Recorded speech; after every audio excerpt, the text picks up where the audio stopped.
Arteriovenous malformations are tangles of blood vessels which represent a failure of arteries and veins to separate during development and form a capillary bed in between. So the classic arteriovenous malformations are shunts between the arteries and the veins, and they can cause focus of vascular malformations that are at risk for bleeding, causing seizures, headaches, and other symptoms in patients where they are discovered.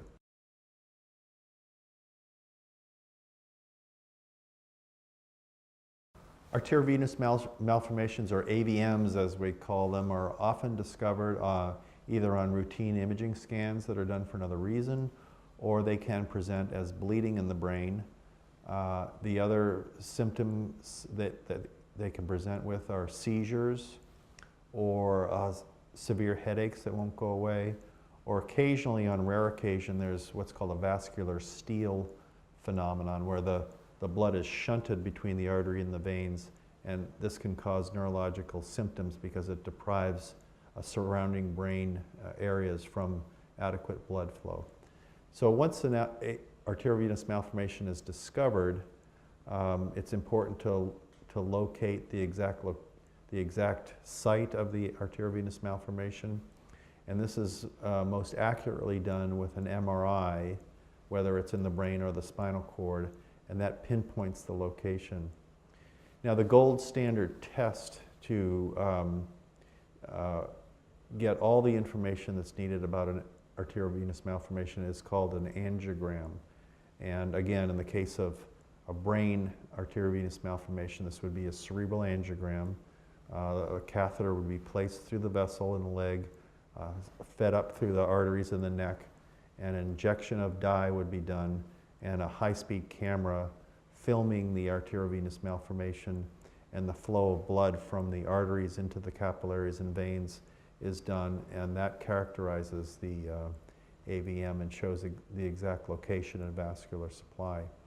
Now, this is done often in combination with an MRI, with and without contrast, which also can help provide the critical information and location of the AVM in the brain. And the new MRIs that have fiber tract imaging, which can show where the critical brain fibers are, help us determine whether the AVM is resectable or removable, or how we can proceed with treatment depending on what critical structures it is near or involved in. And so the MRI with fiber tract imaging, and there's a test called a functional MRI, which certain portions of the brain are activated with certain functions such as speaking or moving hands or legs. That can often help us in determining whether an MRI is located in critical structures or near critical structures that make it safe or unsafe to remove or treat with certain methods.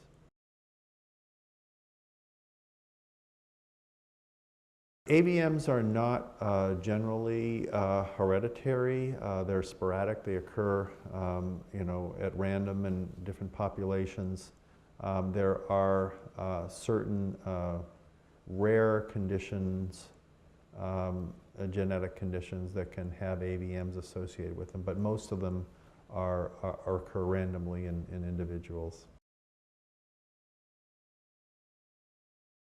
There are several ways that AVMs can present for medical attention. One is that they are discovered incidentally. For example, a patient gets a scan for some brain symptoms such as dizziness, vertigo, headaches, for example, and an AVM is discovered. It may be that in most instances that AVM has been there most of the patient's life and has not caused a problem. We call that an unruptured AVM. So then we make a decision based of the treatment or the management based on where that AVM is, what the risk of treating it is versus the risk of leaving it alone and observing it with time. The symptoms of AVMs, if they present with a symptomatic lesion, it can cause bleeding in the brain, or it can cause seizures in the brain or severe headaches.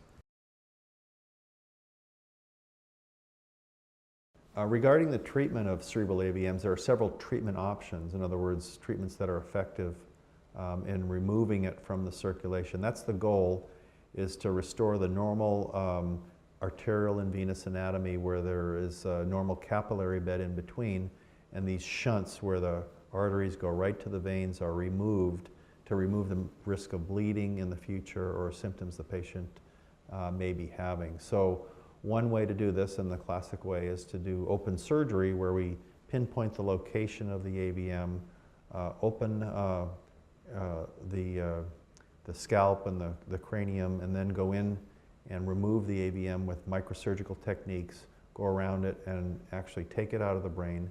And from that point on, the patient is no longer at risk for bleeding from the AVM once it's removed.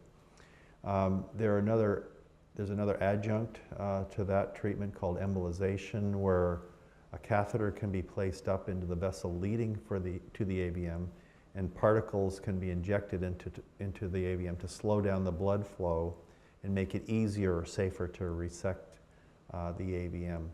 Now, the other definitive treatment is called gamma knife radiosurgery, where beams of radiation are focused down on the AVM, and the radiation is given to the volume of brain that contains the AVM, and that radiation over time shrinks the vessels down, and the average time from treatment to when the AVM is no longer present or obliterated is usually about 2 years. Sometimes it can take 3 to 4 years in larger or more resistant AVMs, but it takes several years for the results of the treatment to be complete and the AVM to be gone. So the radiosurgery is particularly useful in AVMs that are smaller. It's more effective in smaller AVMs, and ones that are deep in the brain and are difficult to access with open surgery. Now, if an AVM has bled recently, the open surgery is the preferred method because it removes, there's a high rebleeding rate if it bleeds initially and the patient presents with a hemorrhage in the brain. Over the first year or two, the rebleeding rate is higher. So, for example, the radiosurgery doesn't work for several years, so it's preferable to remove the AVM right after the bleed to prevent any rebleeding occurrences that may happen.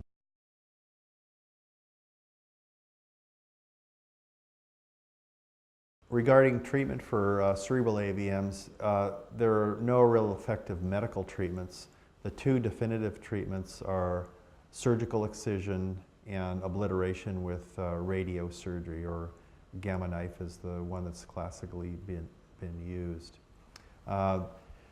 The surgical results and the success of treatment and the safety of treatment really depend on the size of the AVM, the location of the AVM, whether it's near or in critical brain structures, and other factors such as how the veins drain and so forth. These are anatomical factors that can maybe increase the complication rate with surgical removal. The radiosurgery treatment or gamma knife treatment success rate depends on the size of the AVM. Once it gets above a certain size, it becomes less successfully treated by radiosurgery, so radiosurgery is best for smaller AVMs, less than 12 or 3 centimeters in diameter in general. But the smaller the AVM, the more successful the treatment will be by radiosurgery. As I mentioned, the disadvantage of the radiosurgery treatment is that it does take several years for it to be effective, and it's not 100% effective, whereas a surgical treatment for a surface AVM, for example, on the surface of the brain, approaches 100% effectiveness.